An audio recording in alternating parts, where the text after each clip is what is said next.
Now starting. All attendees are in listen-only mode. Hello, my name is Drew Sukup.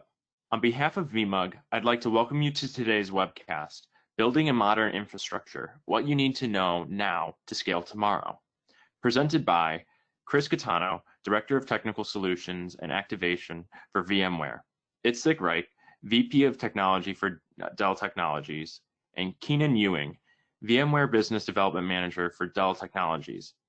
Later on, we're going to be joined by Ian Bretner, Consultant of Storage Solution for Dell Technologies, and Matt McEnroe, Systems Engineer for Data Protection for VMware. A lot of people from all over the world all joining in today. Thank you for participating in today's webcast and for your continued support in the Global vMug program. Before we begin, I have 3 quick housekeeping items to go over. First, today's webcast will be recorded and available for on-demand.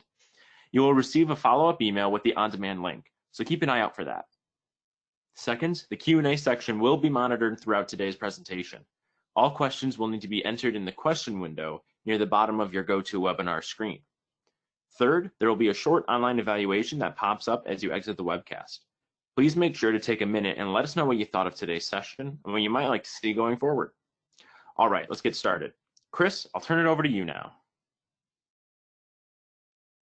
Excellent, thank you very much. Can you hear me okay, Drew? Yep, I can hear you great.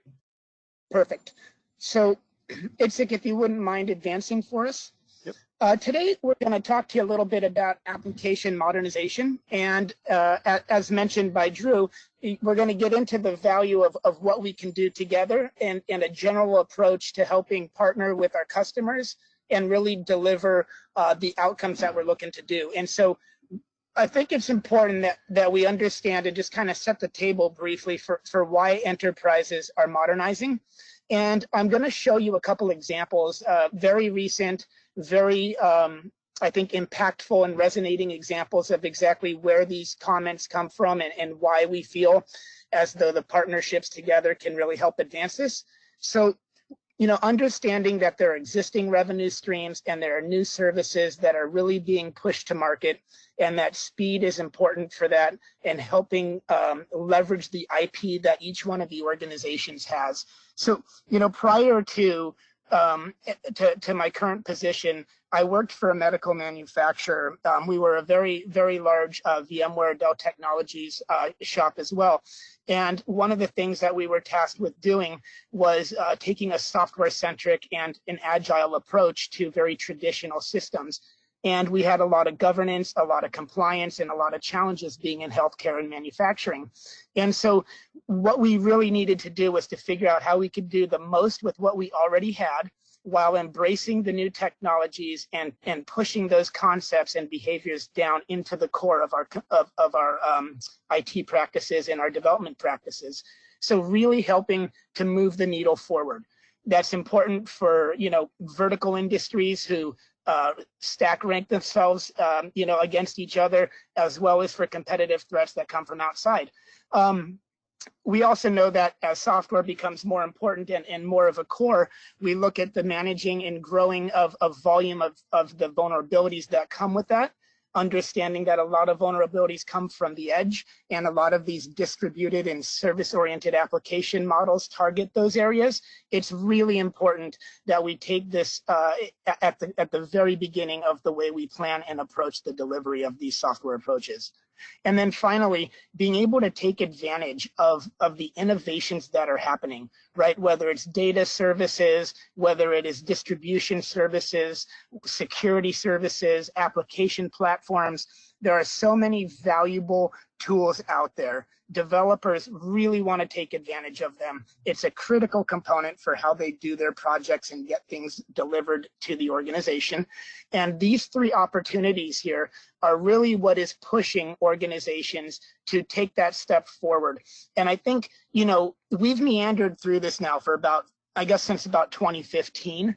And what we're finally seeing here is the right level of adoption and the right level of support. So as we build this out here, Itzik, if you wouldn't mind advancing, we see that it is recognized that 78%, right? 78% of organizations need to improve their application portfolio. It is a priority, and that level of adoption is something that has been steadily growing as the platforms have matured and as our ability to service them and those competencies have been embraced. So the timing is perfect. And as you look at it, there's less than half of the organizations have made those improvements in the last 12 months. And there's a reason why. And Itzik, if you wouldn't mind one more time for me, the reasons why more than likely are going to come down to a couple of things. One of them is it is difficult to take a service-oriented architecture and understand how the lifecycle of the services work individually as well as meshed together. It's difficult to understand how it scales, especially given traditional IT practices and how we can blend something that is built for stability and changeless as much as possible, and how we can turn something into what is agile and needs to be moved fast. And it's a challenge, it really is. And so there's also the whole investment in what's going on with the existing applications, right? What you build the business impact assessment around and really make sure that you have tight SLAs on. There's reasons for the governance in there. And understanding the approach without introducing risk, but being able to accept the value is really the key there. So while manufacturers of software are shipping COTS and customizations in containers, while customers are building new applications in containers and public clouds are servicing, the homogeneous approach with Kubernetes, it's really something that we can take now and start taking advantage of without introducing risk to IT, without having challenges with scale and cross-domain functions between things like virtual machines and containers. And we can figure out how we can do the best and service each one with a platform that does not add complexity and that does not add risk. So Itzik, if you wouldn't mind advancing for me, we would like to talk a little bit about our approach and the value of our joint solutions and approach. So obviously we have Keenan and Itzik that are going to be presenting as well. They're going to talk about the beauty of what we do together. This is an opportunity right now to understand how we can help empower each other to move towards modern applications with the velocity that's needed to be successful, and how we can operate a modern infrastructure without the risk or without the challenges that had been there in the past. And it's important because, a lot of the things that happened when I was over at the manufacturer, we did have a challenge through a lot of mergers and acquisitions of adopting shadow IT. And I think had we really had the opportunity to embrace a cloud approach, a distributed application modernization approach, I think it would have been a lot more valuable and a lot better opportunity to service these applications within our data center and to put the protections and guarantees around it that we wanted to.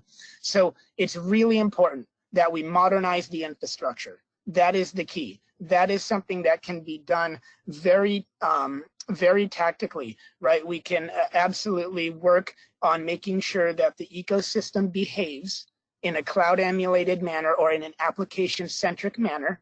And that way, when the modern application software supply chain comes, you have the right approach, you have the right operating model, and you have the competencies built into that. That was the goal of the applications and the infrastructure modernization approaches. And I'll talk to you a little bit. I told you I'd give you an example here. And I think it's really important. This is probably, I think, one of the more resonating examples we've seen in recent times here. If you wouldn't mind advancing for me. An example of why and some of the push I mentioned for the rapid 78% adoption of app modernization approaches. Let's take a look at retail and the retail vertical industry since May, when we really did the first lockdown in North America and really globally subsequently.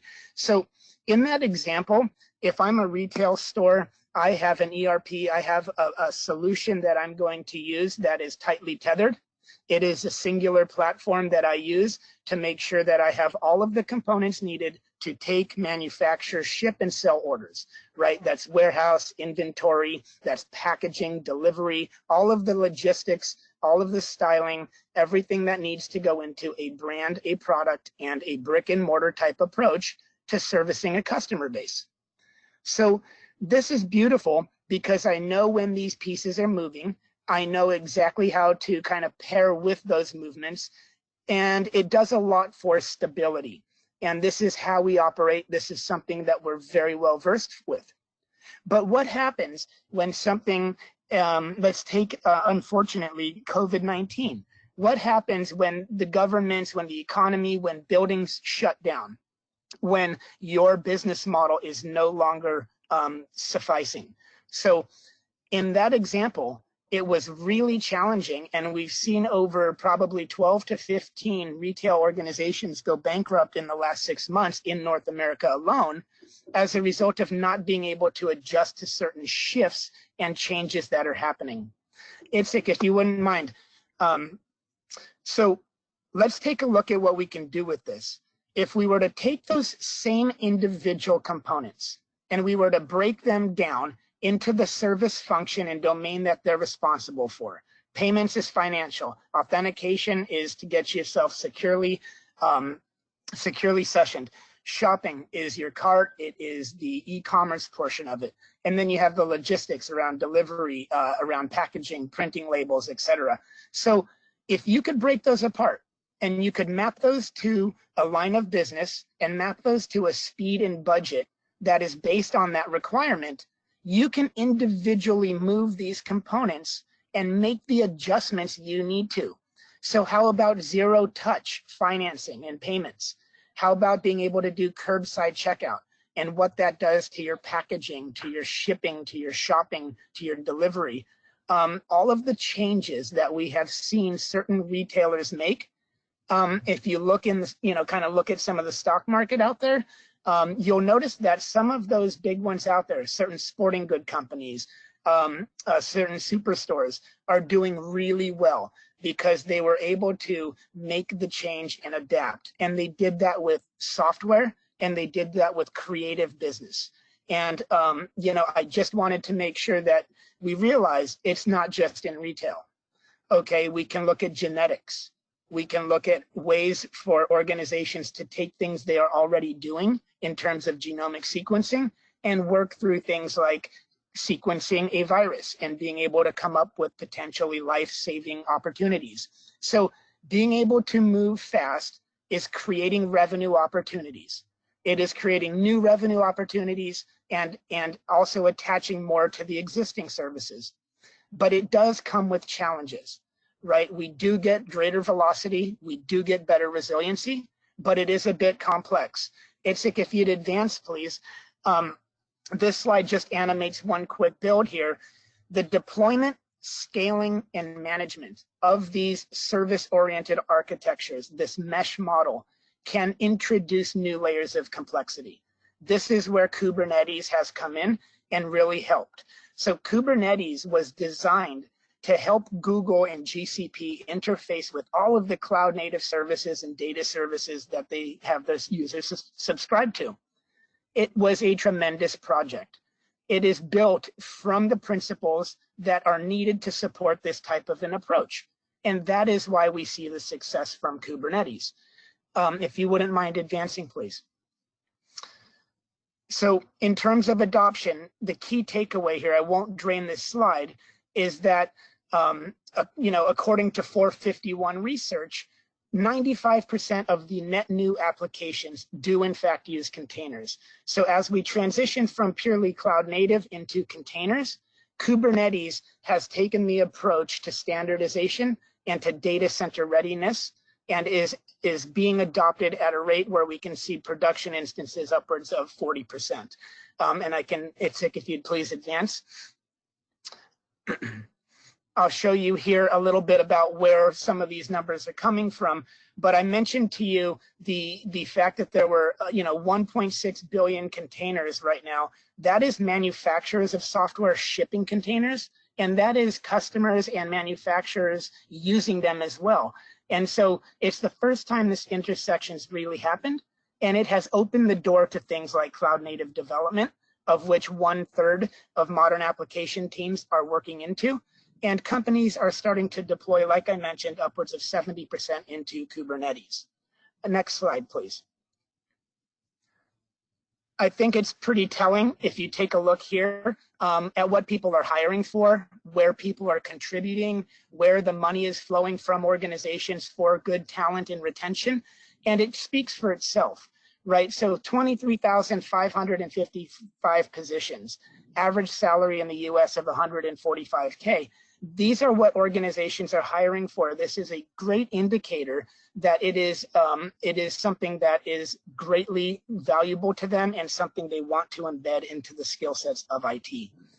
And as a result, it's like, if you'd advance, please, I'll get ready to let the gentleman here tell you exactly how we do this together in terms of accelerating business, improving operations, and harmonizing teams. We do that with a combination of software and hardware that is designed and integrated to take the onus off of IT and to really help escalate and let them be the brokers of technology and services to the lines of business versus having to build and maintain them. And so that's the power of what we do together. On the software side of it, you have what we bring to market as Tanzu. Itzik, if you'd please advance. So Tanzu is how we map applications and infrastructure for velocity and stability. It's comprised of 7 platforms, and if you wouldn't mind one more time, the final slide here that I have for you guys today is that it focuses on the top application part, applying, assembling, and delivering the actual software supply chain. And then you operate and manage in a responsible, homogeneous manner. So leverage the value of everything you have in training and tooling in your infrastructure and virtualization layers today. Add functionality, embrace the opportunity to partner with development, and do it all in a simplified manner. And the gentlemen who are coming on next will go right on through and show you exactly how that works and the value of delivering this software.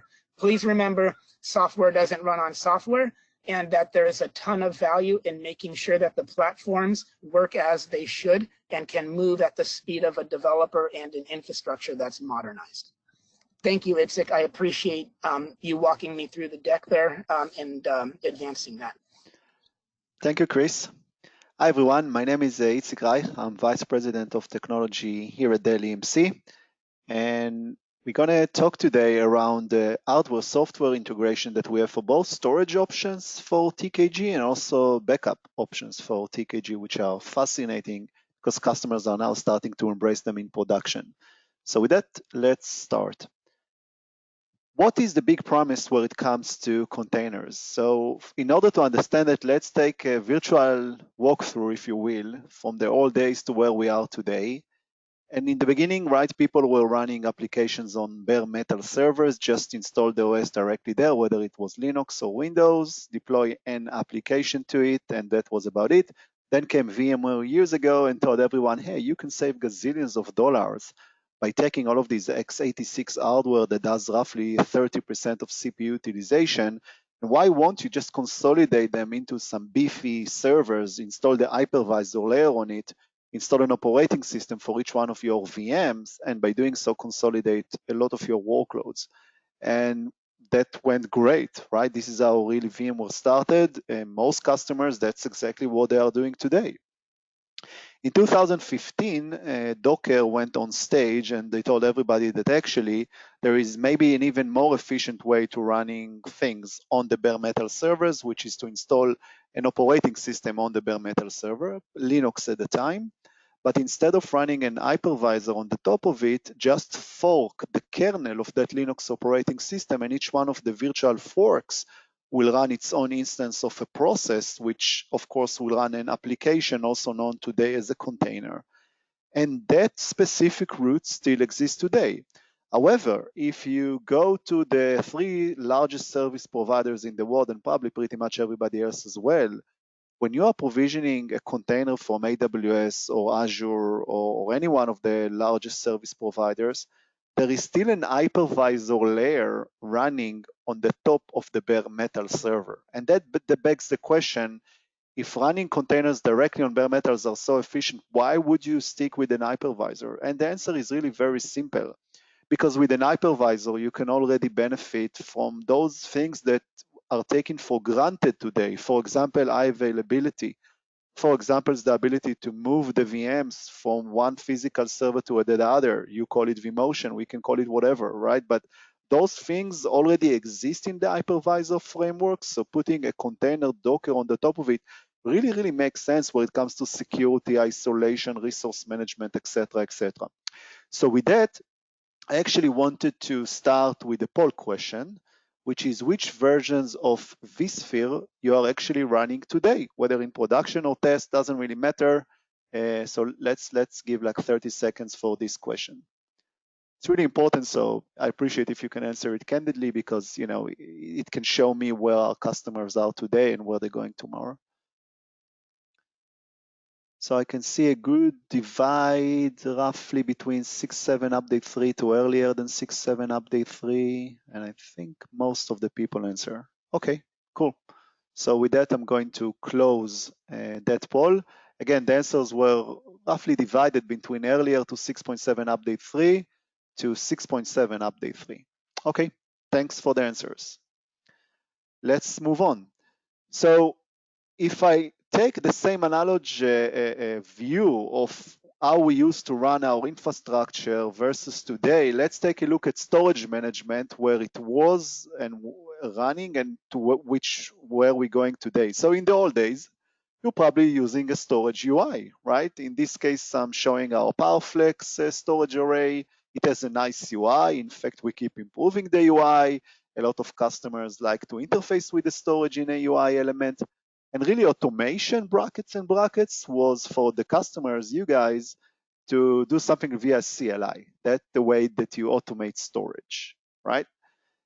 However, in the new world of containers, things are starting to change, because if you talk to developers, and I'm talking to developers all day long, they know nothing about zoning, masking, LANs. For them, storage is just like electricity for you, right? When you come back home, or actually we're staying home, when you flip the switch, you don't really think every time, where does this electricity comes from?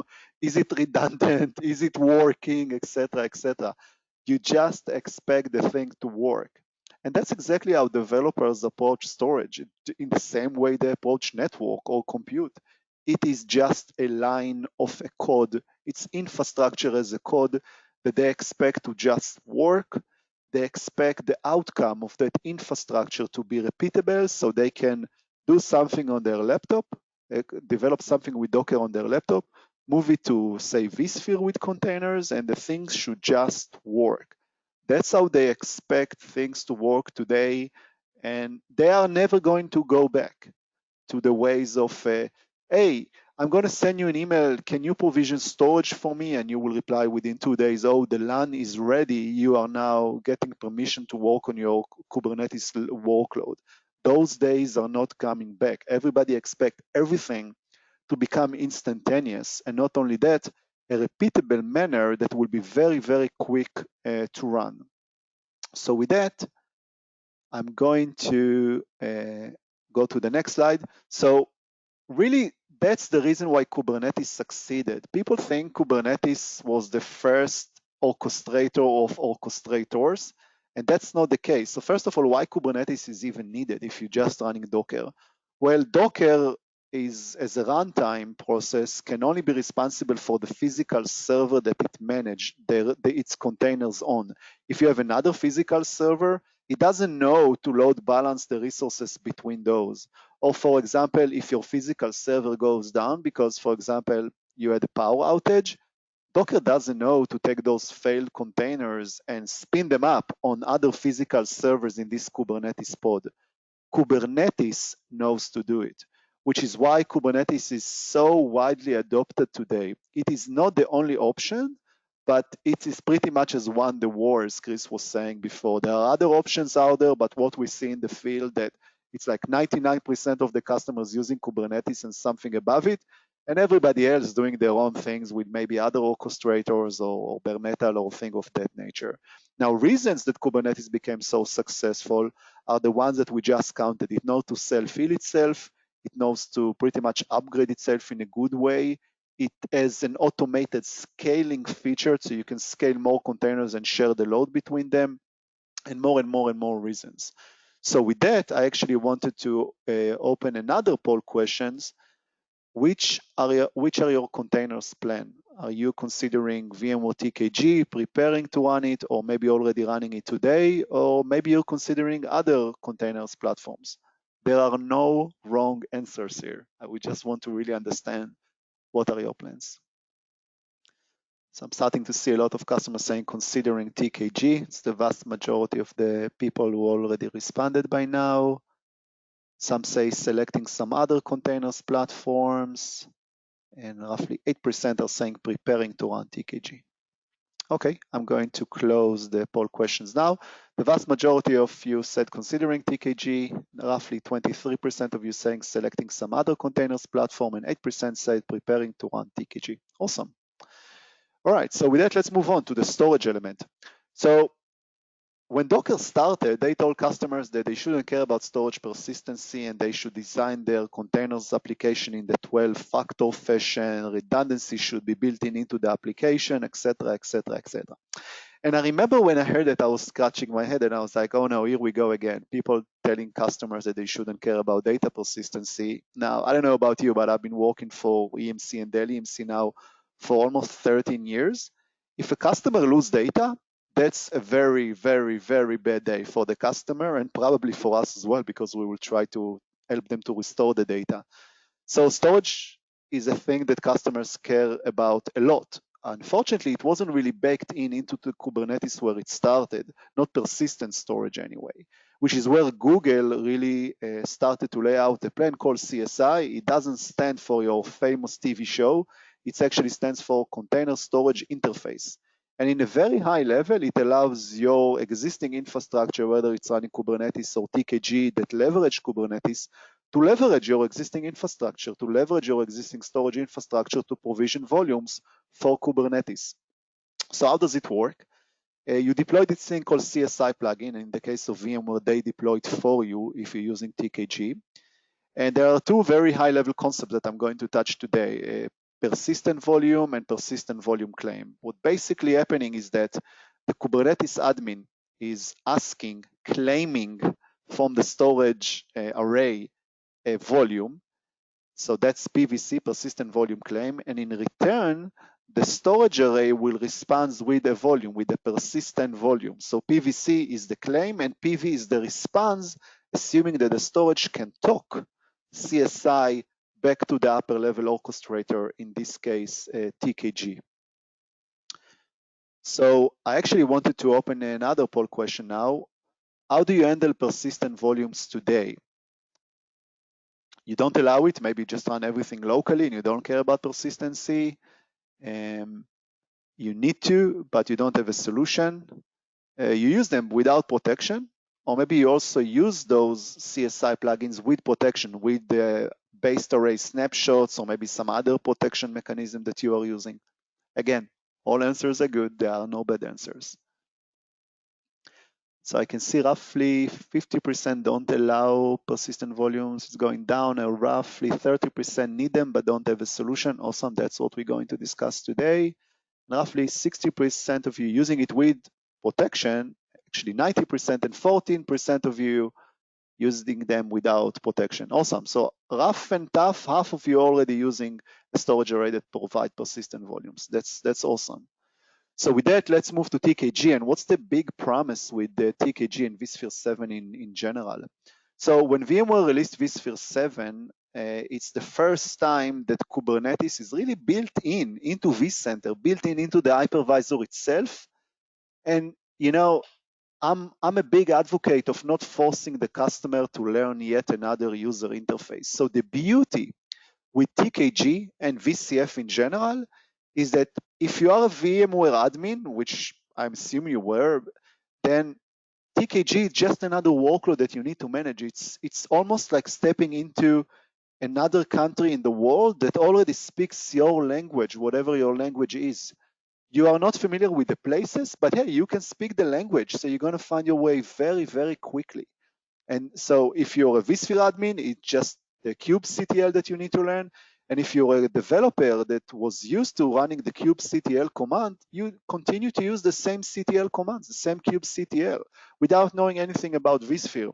That's, in my humble opinion, the reason why TKG is starting to really capture customers' minds, because it doesn't force you to learn yet another UI that you have absolutely no knowledge about, right? It's just vSphere that adds Kubernetes as a workload, as an additional workload to it. And VMs can happily live alongside containers with vSphere 7. So that's something very, very new and very revolutionary, because up until that time, you were forced to use another solution. There was no something that was really leveraging your existing infrastructure and existing solution and just embrace you with another workload. Now, how does TKG actually speak to the storage array? So it depends, and this is where the more techy stuff is coming through.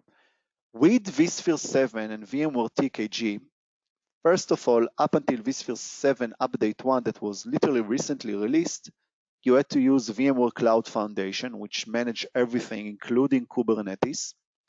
And the way to interface with the storage array was using VMware Cloud Native Storage, short for CNS.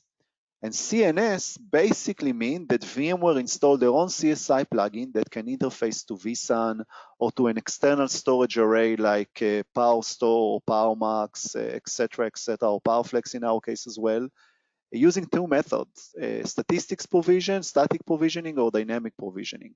With vSphere 7 Update 1, that as I said was released very, very recent, you are not forced to use VMware Cloud Foundation, VCF. Of course, that's the more premium options and you will get a lot of benefits using it.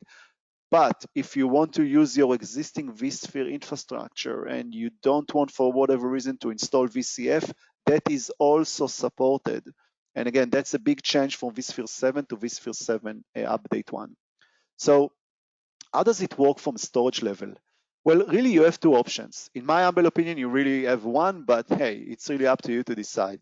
You have the good old-fashioned way, which is not that good, but definitely old, which is static provisioning, which means that you are taking your storage array, let's say PowerStore in our example, you create VMFS data stores like you did in the past, and you upload those VMFS data stores to TKG, and then TKG can leverage them. Now, it's not that great because vCenter doesn't know to then create more VMFS data stores. The only thing dynamic in that approach is that if you spin down containers, it will go and delete those VMDK files that belong to the containers and recreate new ones, but it will never go ahead and create new volumes for you. So why would you do it? Because maybe you don't want to go to the next level just yet. And so what is this next level? The next level is really using things like vVols, and all of our arrays like PowerStore, PowerMax, and PowerFlex support vVols today. And with vVols, it's much easier because vVols give you two things in the context of TKG. First of all, you don't need to create volumes. You just create a data store, a virtual data store, and then TKG is smart enough to create vVols, delete vVols, map those vVols to your containers, etc., and it's all done completely dynamically without you touching the array. The second benefit is that you can designate using SPBM, storage policy-based management, different QoS policies. Think of it like a fast food restaurant. Maybe you don't want to give your development containers the highest storage fast speed. Maybe you just want to give them low performance IOPS. That is something that you can actually do with vVols and SPBM. So in the context of PowerStore, which I will demonstrate you in a second, it can be done. So you should definitely use vVols if you can, and if for whatever reasons vVol is not something you are still planning to use in your infrastructure, then do a fallback option to VMFS. Both of these options are supported. We are not forcing you to go one way or the other, but in terms of technical superiority, that's definitely vVols. So I actually want to open another poll question now, coming back to what we discussed. Are you actually using VMware Cloud Foundation today? Yes or no? Maybe planning to, although there is no planning to option here. So let's give it some couple of more seconds. Most of you says no just yet. Some of you say yes. All right, so I'm going to stop the poll question now. And most of you, the vast majority of you said no to VCF usage as of now. All right, awesome. I'm going to move to the next slide. So a common question that we get before moving to the demo is, can I use more than one storage array with TKG? And the answer is yeah, absolutely yes. So what you see here in the demo is that, for example, you can designate one storage policy and call it gold. And gold can be whatever gold means to you. In this example, gold can mean a faster performance array. And in the GIF that I put here, I was using PowerFlex. And then I also created another storage policy-based management, and I call it silver, just because I wanted to. And silver, for what that example means, a lower performing array. Not that that is the case, but again, I have to use one example. So we created two storage policy-based management service classes. And now when the Kubernetes admin is logged into the system, the only thing that they need to understand is the policy-based management concept. So this fast food restaurant menu. So you need to talk with the business and say, hey, if you really want to spin up your most precious containers, remember to go with gold. And then Kubernetes will be smart enough in this specific case to go to PowerFlex, carve up a volume from there, maybe protect it with better RPO, etc., etc., etc. So more than one storage array is definitely supported with TKG. So with that, let's actually go ahead and see a demo, how it all looks. So what you see here is a cluster running vSphere 7. I think it was not even vSphere 7 update 1. We recorded the demo a little bit earlier than that. That's of course the HTML5 UI. And the first thing that I want to do is, of course, create a storage policy-based management. So it's easy, just go to vCenter, to policies and profile. I give this SPBM a name, and I enable the rules for those vVols volumes to be carved up from that storage array. You don't need to create those rules. Those are being pre-created for you the moment that you connect your VASA provider to your, in this case, PowerStore array. This is a more advanced functionality. So remember that I told you that you have different QoS policies. So PowerStore support multiple QoS policies. In the language of Kubernetes, those are known as storage class, but because we're using vSphere, those are just QoS policies based into vVols. It shows me the data store that I created, which is just a virtual layer, right? Within it, there will be as many vVols as needed. And that's it. This is how I created my SPBM policies. And of course, I can create more than one. I can create another one with the low QoS policy, another one with medium QoS policies, and so on and so forth. With that, let's move on. So now I'm going to run the workload management tab, which is really TKG. This is how it looks in vSphere.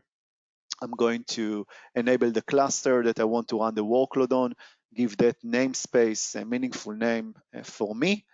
And now I'm going to add that specific SPBM data store storage to that particular namespace. So how do you do it? You just click the add storage and you add the data store that I created. And of course, again, you can create more than one if you want to use more than one SPBM policy.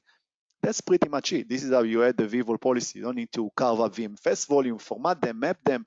All of those things belong to the past when you're thinking around TKG.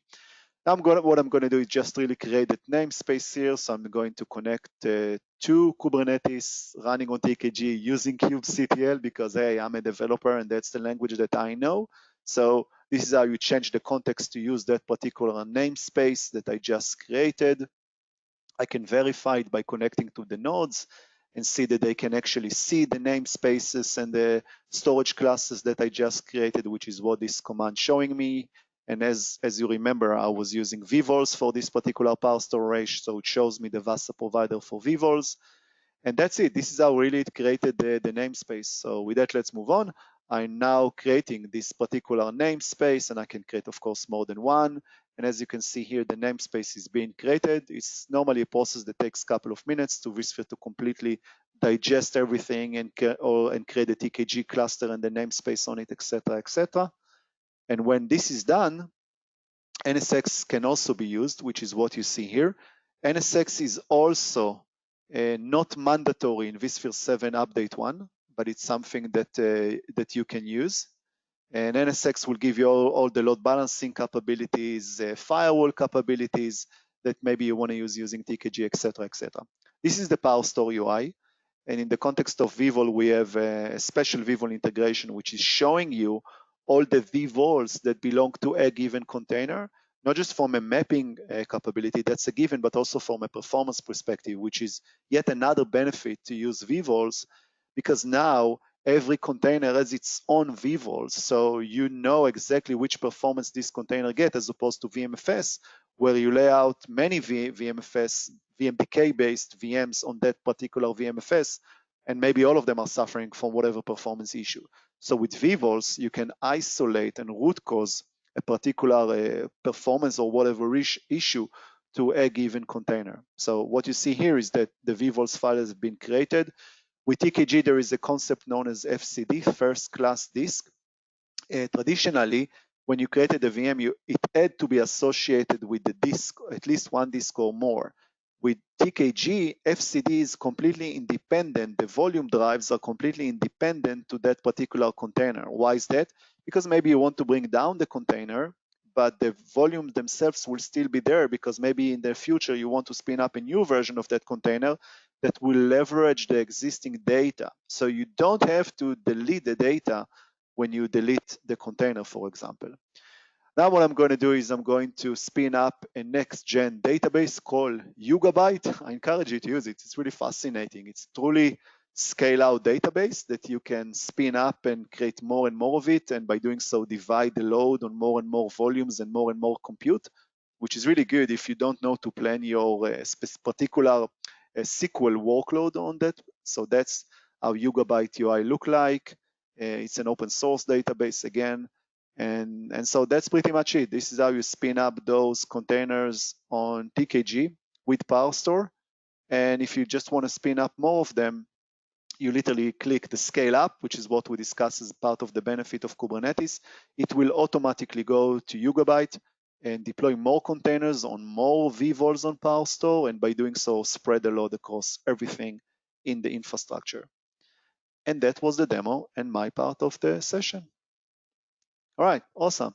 So with that, I want to open the stage for Keenan Ewing, who is our VMware Business Development Manager for Dell Technologies, who is going to talk to you around backup options for Kubernetes, which is a fascinating topic because everybody these days want to take it to the next level and actually run some backup process on those production containers. So Keenan? Yes, can you hear me okay? Yep. Excellent. Thanks a lot, Itzik. That was a great review about the storage integration that we have with not only Kubernetes, but more specifically with Tanzu and how we're partnering with VMware to help the industry accelerate the adoption of next generation applications by helping them with infrastructure management and operational strategies and integration with development platforms, Kubernetes, that our development teams are leveraging out in the field. So now that we're talking about data being stored inside of these next generation applications, right? That could be log file data, that could be payment processing data. So, you know, all the challenges around governance and compliance that we've seen before are now applicable in these next generation application sets. You know, they have configurations that are associated with them, data volumes. We have disaster recovery we need to have an eye for, you know. So in the case that we lose our Kubernetes cluster, how do we recover from that disastrous event? How do we move a Kubernetes cluster or an application workload running from one Kubernetes cluster to another? All these challenges that, you know, we've kind of solved from an infrastructure perspective are now starting to creep up as we put data inside of these containerized volumes. And so the Kubernetes administrators, just like Chris said at the outset, they're trying to move at the speed of innovation, right? So they're moving really fast. They can redeploy these containers really, really quickly. They can scale them up from hundreds to thousands with the stroke of a button. So from an IT operations perspective, we need to be able to enable that type of agility and enable that type of scale without hindering the innovation that they're trying to drive from the application development side. And so there's usually in our enterprise environments, there's usually a conversation that kind of looks like what you're seeing on the screen, in the sense that the Kubernetes administrator is out there making these next generation applications and deploying persistent volumes and ready to put stuff into production. But from an IT operations perspective, just like Itzik was saying, well, Kubernetes is a different UI. How do I ensure that, you know, I'm getting the right storage volumes provisioned with the right performance characteristics? How do I ensure I have the right disaster recovery posture for my application namespace? How do I ensure that I'm getting the right level of governance and compliance, that I'm keeping my data for 30 days or a year or 7 years, whatever that requirement is? And it's not because from an IT perspective, we're trying to slow down the innovation. It's that, especially in the realm of data protection, we actually have legal and functional requirements that we have to follow. The data is the gold in a business. So, you know, being able to do security audits by protecting my logging infrastructure, all of that stuff, just like it has been important in its eternity inside of our traditional legacy application deployment models, it's also applicable in these next generation application models. So what are we protecting when we look at a Kubernetes application namespace, right? We spend a lot of time talking about the data and the persistent volumes and the persistent volume claims that are associated with them.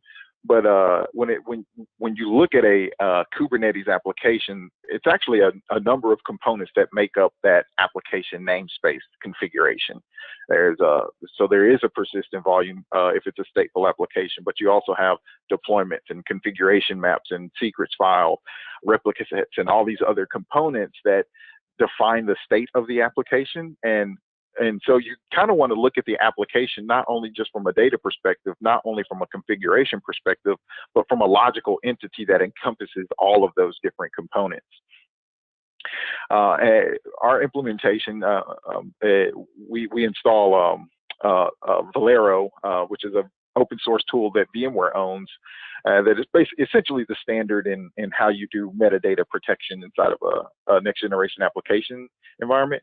And we also deploy our PowerProtect namespace, which is our scheduling agent. It's the intelligence that spins up and down our efficient data deduplication data movers that compress and deduplicate the data and then write them directly to the back end PowerProtect data domain series. So all of that efficiency that we've driven as a data protection entity for the past 10 years in the market with data protection and its a data domain and its deduplication efficiency, replication efficiency, and cybersecurity capability is all embedded into our ability to in these next generation application contexts.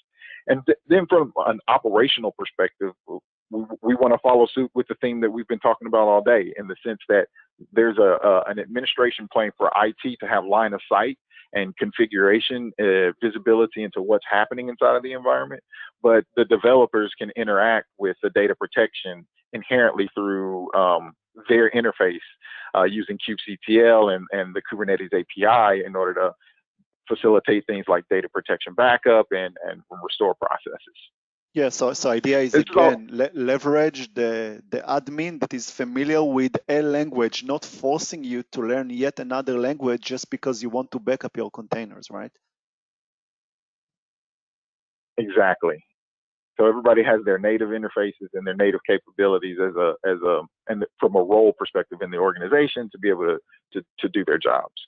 Now we do the protections through snapshots of the persistent volumes, and then so that gets even more interesting when we talk about it from a Tanzu perspective.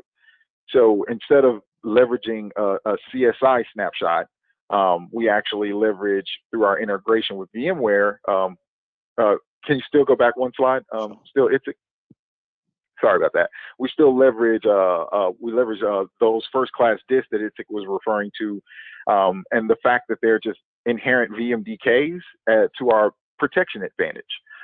So we have an optimized data path So we have not only that deduplication and compression capability, we can also leverage things like change block tracking.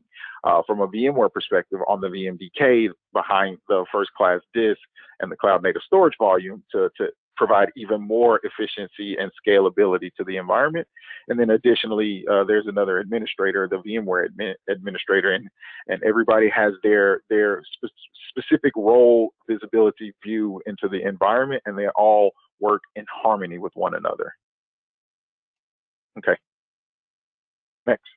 So what that means from an impact perspective is, on the left, we've done a data protection backup of a Kubernetes volume via just standard CSI from a Kubernetes integration perspective.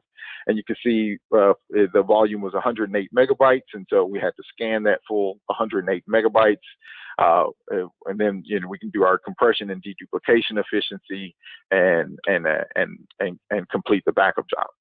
On the right side, we're taking the same volume and instead of doing a CSI snapshot, we're doing a FCD snapshot, which leverages the capabilities of change block tracking on the back end. And so instead of scanning that full 78 megabytes to identify what I need to compress and deduplicate, I actually only I can immediately identify the 76 kilobytes that I need to do the deduplication and compression for.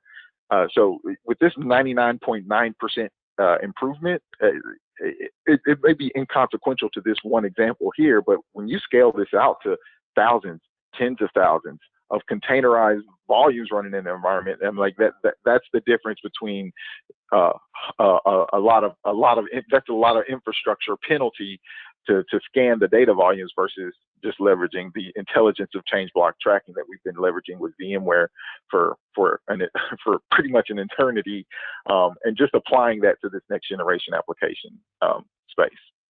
Next. So again, just the IT operator has his specific view into the environment, and the developer can integrate directly inside of his interface using kubectl to interact with the infrastructure. So when he's scaling inside of the Tanzu environment, it knows how to talk to vSphere, so we can spin up the additional worker nodes and the proper networking and load balancing to facilitate the request that the developer's having. And then the IT operator, as Itzik showed, can have the visibility into the storage volumes, and the backup administrator can have visibility to the protection volumes. And from we can provide that enterprise grade level data protection. So, when you need that efficiency of deduplication, because, hey, I do have to keep my data for a year, 7 years from a backup retention perspective, or I do need to have efficient replication from maybe my on-prem environment to a public cloud provider. And, I want to be sensitive of how much data I send over that link because of ingress egress charges from a public cloud provider perspective. I might need cyber recovery capabilities and the ability to recover from a external or internal malicious event. And from an IT operator perspective, they generally like to be able to see these workloads from an entire UI perspective. Yeah, and I also think another benefit, Ian, is that PowerProtect is not a new product. We just added the Kubernetes workload ability to it a couple of months ago. So it's the same enterprise backup software that you're already using in your infrastructure to back up your physical servers, virtual machines, and now Kubernetes-based workloads. So you don't need to go to a niche product just to back up specific containers that who's going to be responsible for that niche product. This is the beauty of an enterprise backup capability, that we keep adding more and more features based on what our customers are running in their production environments. All right, so why don't we go for a demo?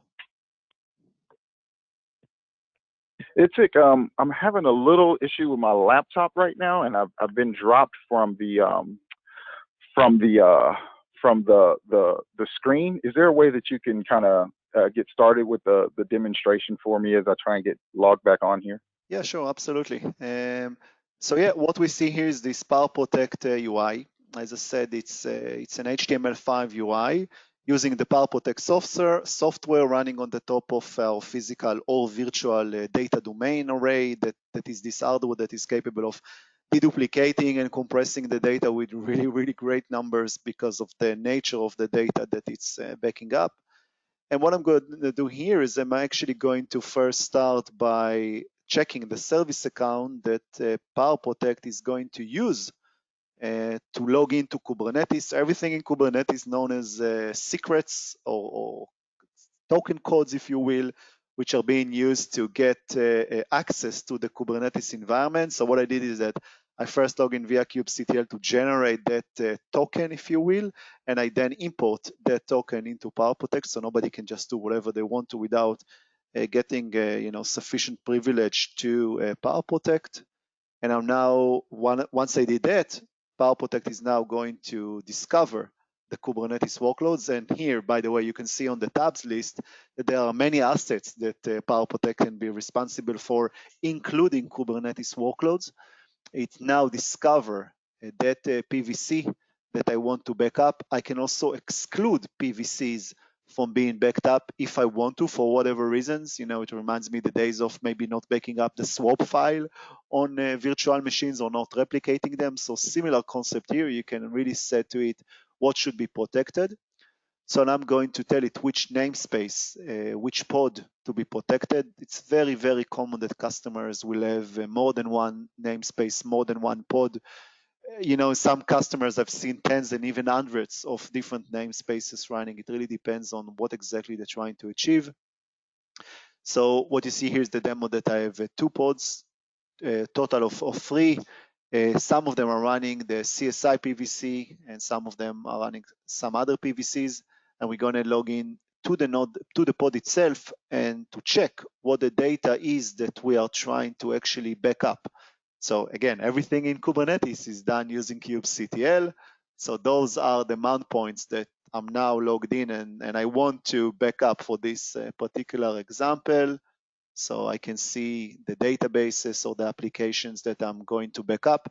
Another benefit of PowerProtect is the ability to provide application consistency backup for containers that support it, like MySQL, for example, right? Where would you want to go with application consistency, particularly for databases use case, where you want to truncate the log files and close the database and so on and so forth.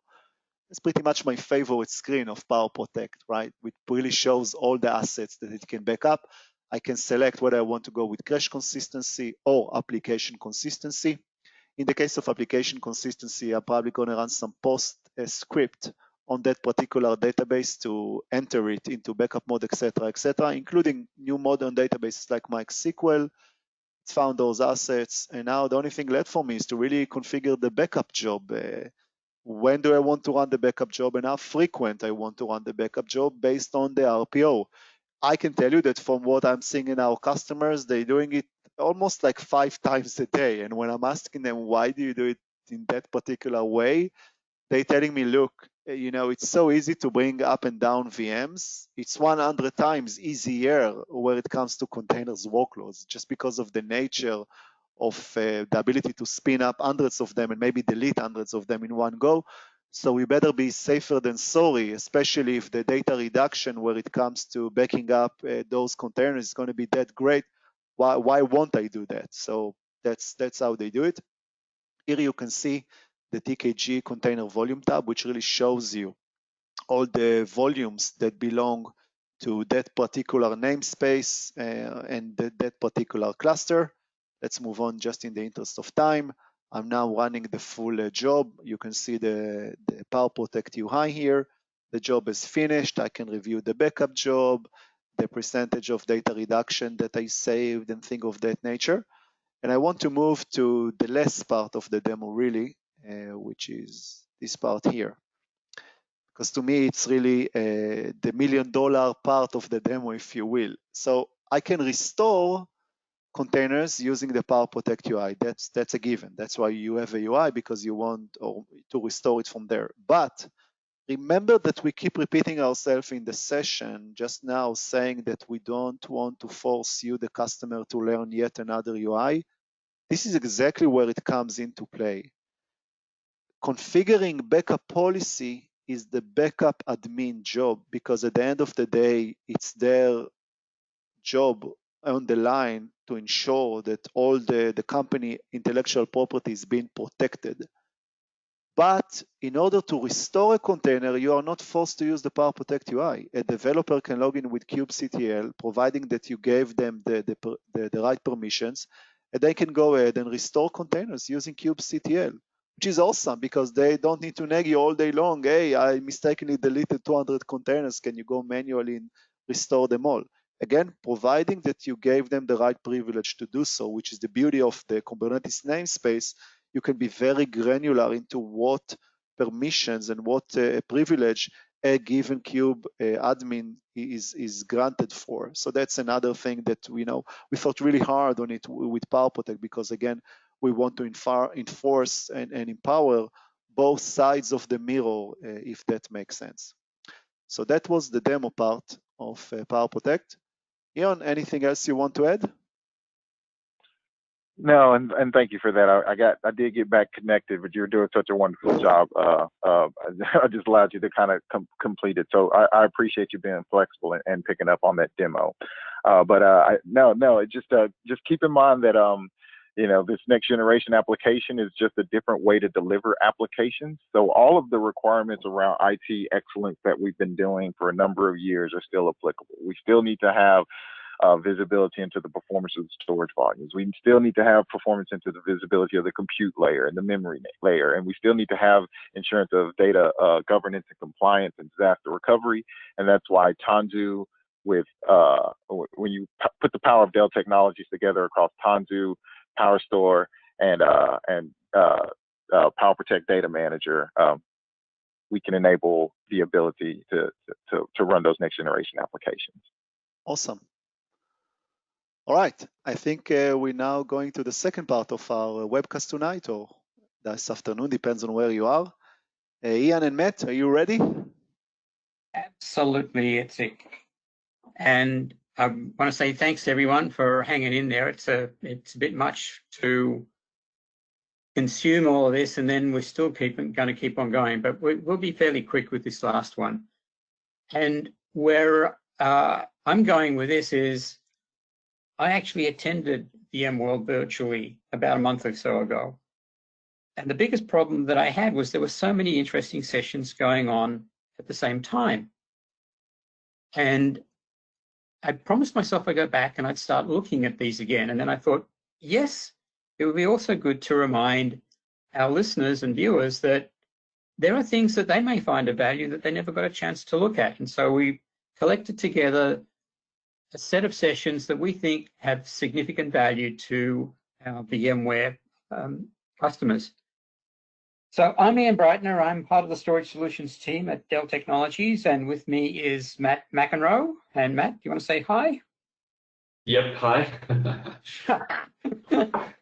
Okay. Yeah, I would have done that too. Thank you, Itzik. So one of the things that was different with this VMworld, or this year's VMworld, was that 2 weeks before the actual virtual show, we had a slew of announcements that came up. And I just want to point out what these are because they actually impacted a lot of the sessions, or a lot of the sessions at the VMworld covered these announcements. So on the Dell Technologies slide, on the Dell Technologies side, we actually made some information available via our blogs. So we have one about object scale, and we'll talk about that as we go through. And then there was a number around data protection, and Matt will cover those when we get down to later on in the session. But also, we announced VxRail support for vSphere with Tanzu. And if I go back to the earlier session that Chris was talking about, you will realize there were 2 types of deployment models for Tanzu. One is with VCF and one is simply with vSphere. And yes, they both run vSphere underneath the covers, but the way they were released was slightly differently. And then there was a bunch of brown bags or tech talks that we had on the day prior to the opening of virtual VMworld. But VMware also made a number of announcements back in mid-September, and perhaps the most important one was vSphere 7.0 Update 1. And that's what's been talked about for the past hour or so by our various presenters. There was also vSAN 70U1, obviously an update to the storage platform that's integrated into vSphere itself, plus VCF got updated to 4.1. And then perhaps the most important thing from a storage perspective is the data persistence platform that was also released. And I'll be talking a little bit about that as we go forward. Could we move forward a slide, please? One more. So the two announcements we did make at VMworld, one was around vVols support with PowerMax. Now, PowerMax also always supported vVols for quite some time, but this is different because vVols came along with SRM integration, which means that you can actually now schedule and artificially fail or plan failovers of your VMs from one location to another using SRM, and it allows you to do failovers without actually doing the failover. So you can actually test what would happen should a failure scenario happen. But more importantly, we've actually integrated PowerMax SRDF with this vVols SRM approach. So now you not only have the value of SRDM, which is the failure mechanisms or the replication mechanisms we use with PowerMax, but they're now integrated with SRM and allow for the SRM vVols to be used as part of this whole failure scenario. And there is and we'll talk about it in a second, there is a session that went into great detail about what value this is and how you actually manage to get this thing up and running. And then the second thing we did was object scale. And object scale is something that takes advantage of the data persistence platform that VMware announced back in mid-September. And why does this matter? Well, this is the first time you actually now get object storage integrated into VMware's vSphere. And so you can actually now take advantage of vSAN with object storage, where you can actually replicate that object storage to other locations. And that's the value of this object scale offering. It's a software-only offering, and it's currently in early access. So what does that mean? That means that we have not released it for general customer consumption, but if you're interested, you can actually go to your Dell Technologies sales team and say, I would like to be able to have access to this early access software. Can we move forward a slide? So I went through all of the sessions. I've actually did some of these when they were live, but I've gone back and looked at them again and said, I think these are the ones that are going to be of significant value to our customers. So I mentioned before, we talked about vVols SRM SRDF integration. And by the way, the reason I've got these numbers on here for you guys, you will get a copy of this slide deck after the session ends, so you can go look at it. But the reason I put those there is so when you go search on the VMworld site to find these things, you will need either the full title and or the session number to actually go find them, because it's a little challenging to actually get to the sessions if you didn't actually bookmark them. So the first one, 1451, is this technical deep dive on PowerMax SRDF with vVols and SRM 8.3. Another one that's, again, of interest, I mentioned the object scale early access. Well, that's exactly what this session HCP 2959 is all about. It's all about what is object storage inside VMware, how does object scale work, and how can you leverage it. Then there were some sessions around PowerStore. Now, Itzik was using PowerStore in his demo earlier in the session, and so now we actually have a session, MAP 2962, which is the PowerStore apps on session. Now, one of the things that folks may not realize, we actually have PowerStore comes in, it's a new storage array, it comes in two variants. One running as a storage array, a SAN block storage array you'd expect it to run. All the internals are different, but it runs in that same fashion, presenting as a SAN storage array and or a file-based like NFS storage array. But what's more interesting about it is that you can actually run applications on the storage platform itself, virtualized applications. We're actually running ESXi on the storage array itself. And all the storage management is actually running inside a VM on the ESXi instance that's actually running on the storage array. And in fact, it's actually 2 ESXi instances because it's a highly available configuration. So you can find out about that by going along to the session that Marco Abella presented on PowerStore with apps on. And apps on is our terminology for the variation of PowerStore that will run or does run ESXi and VMware applications. And by the way, it can be also containers. That is Tanzu containers. And then we actually have a number of other ones. If you're actually interested in seeing how VCF works with storage, then HCP 2960, the one that Darren Schmitz presented, is actually hands-on, showing how you actually do this stuff with VCF and integrating external storage arrays into your VCF domains.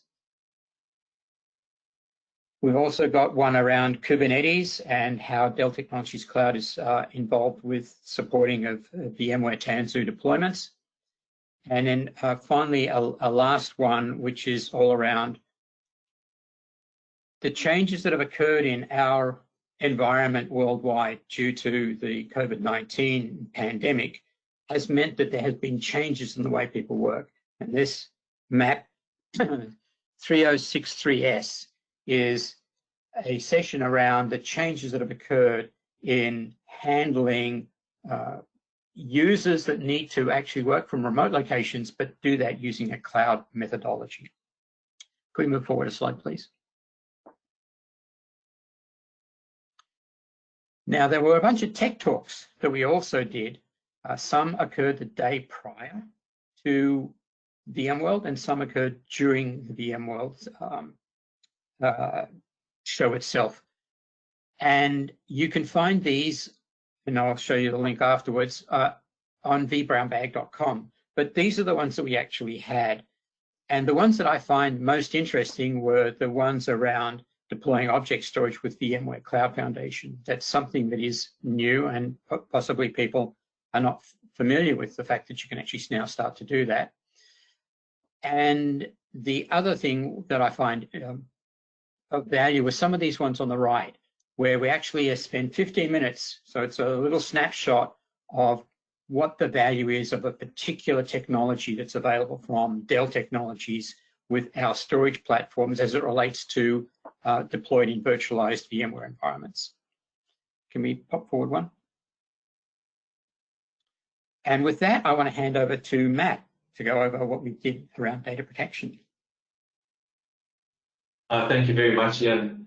And yeah, just to introduce myself again, so my name is Matt McEnroe, and I'm one of the systems engineers that looks after data protection for VMware. I think, yeah, Ian pretty much covered it in the beginning, explaining a lot around the sessions that were held at VMworld, and obviously being so many of them, it was a good idea for us to just maybe highlight some of the announcements that were made in the relative practices. And so in the data protection space, you might have heard Itzig talk a lot today about storage policy-based management. And we obviously have learned a lot about the benefits and what that does and what that means for the future, especially around vVols and all of that kind of stuff. And one of the announcements that was made at VMworld was the strategy of having PowerProtect Data Manager with SPVM. And essentially what that has spoken to is talking about protection strategies on the underlying storage, such as things like vVols and vSAN. And obviously that also does cater for protection at scale. So if these are coming into your environment and these are strategies that you're adopting, it's a good thing to know that from a data protection perspective, we're covering it from this angle as well.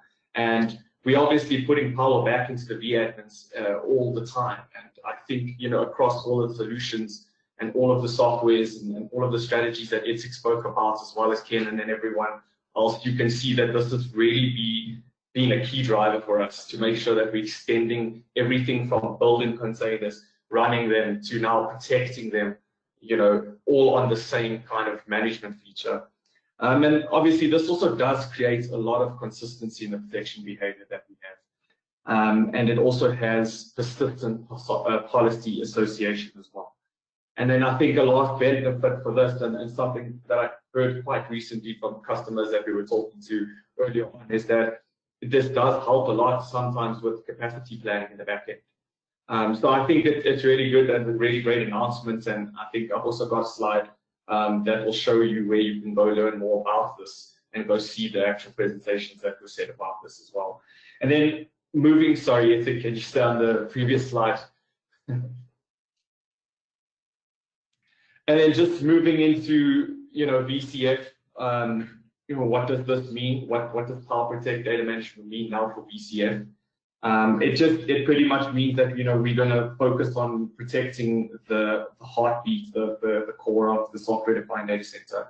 And, as much as we do it with inside VMware today with VCF 7 and Tanzu and all of those kind of strategies, we do it now with VCF as well. So if you've got mobility with your workloads between clouds, you've got a multi-cloud strategy, you've got a vision for file systems and virtual machines, and you're just focusing a lot around your the lifecycle management of that. We've got protection for that hybrid kind of strategy all throughout the PowerProtect Data Manager as well. So that was also quite a big announcement for us, especially with all the strategy around VCF focus for our customers, cloud mobility, hybrid approaches. These are the kind of things that we wanted to focus on, and we really did an announcement to showcase this.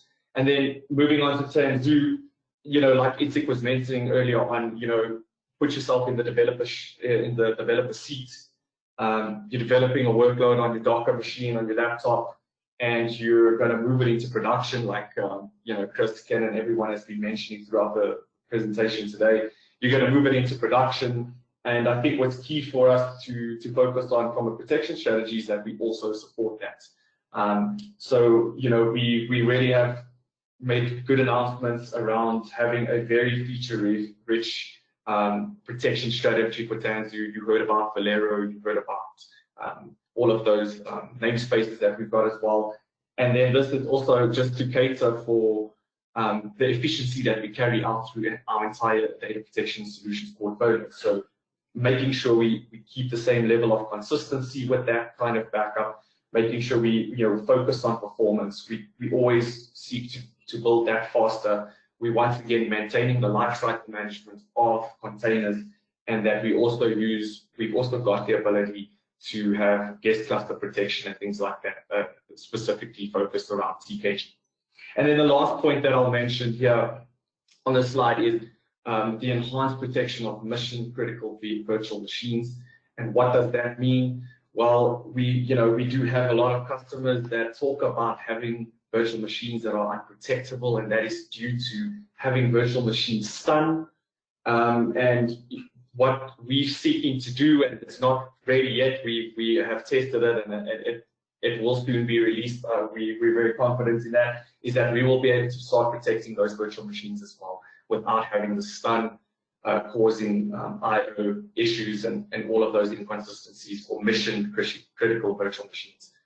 So addressing the QS concerns and all of that kind of stuff, this is something we've really focused on in the software, and we hope to release that soon. And we can go to the next slide. Thanks, Itzik. So as Ian was mentioning, the sessions and the codes are all here. Thank you so much, Ian, because I think you actually put this on the slide for me. But these are just all of the sessions that you can go and search on the VMworld site. So you can go and look at the Tanzu adoption. I think that's really great as well. It's also by Itzik on the call with us today. And then also cyber recovery, one of my favorite topics at the moment. Obviously, cyber resilience being extremely important, and how we're going to be carrying that out through PowerProtect. It's extremely relevant.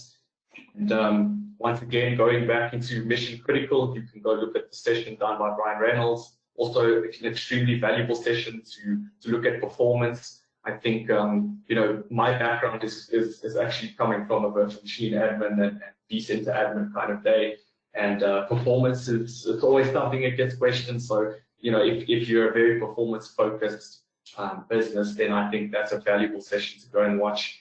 And then obviously looking at the remote workforce, I think, you know, it goes without saying that the remote workforce is constantly growing.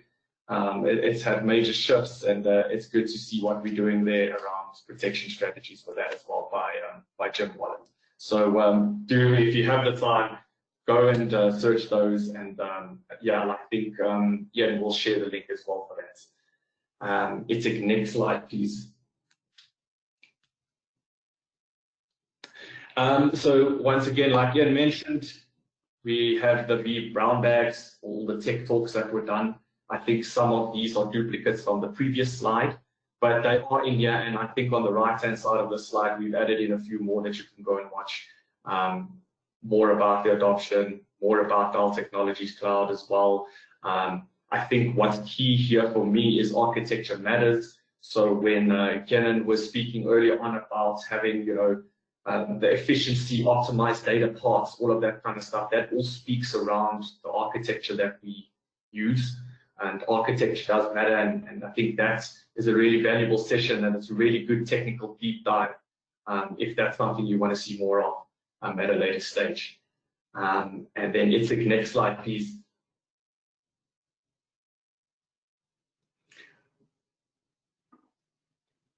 Okay, so one of the things that we did as part of VMworld was we actually had some new technical white papers created.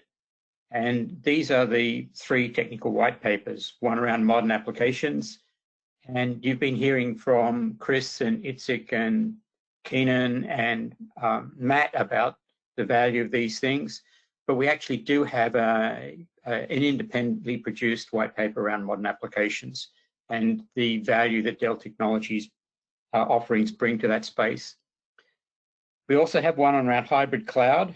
One of the things that we hear from our customers, and you heard it from Chris early on, people want to actually adopt a cloud model. They want to move certain workloads to the cloud, but yet they still need to retain workloads in their data center.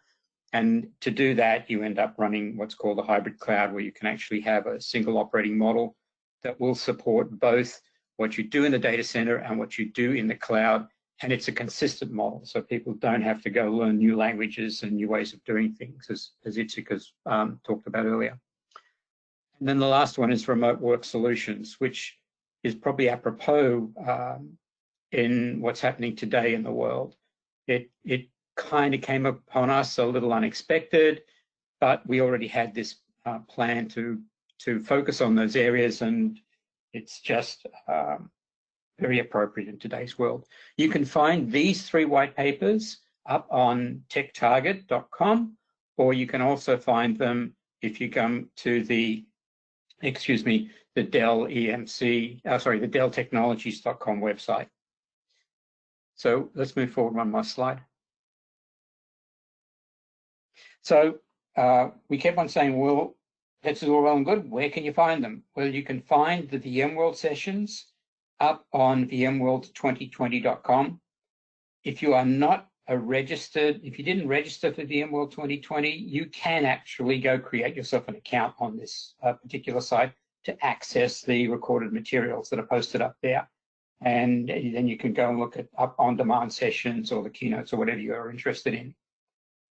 It's really easy to do that if you don't have an access login, but to get them, you do need to log in, which means you need to have an account, and you just go create one.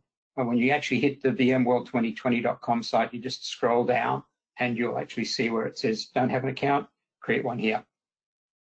And then the tech talks themselves, so the last set that both Matt and I talked about, you'll find all of them at vbrownbag.com.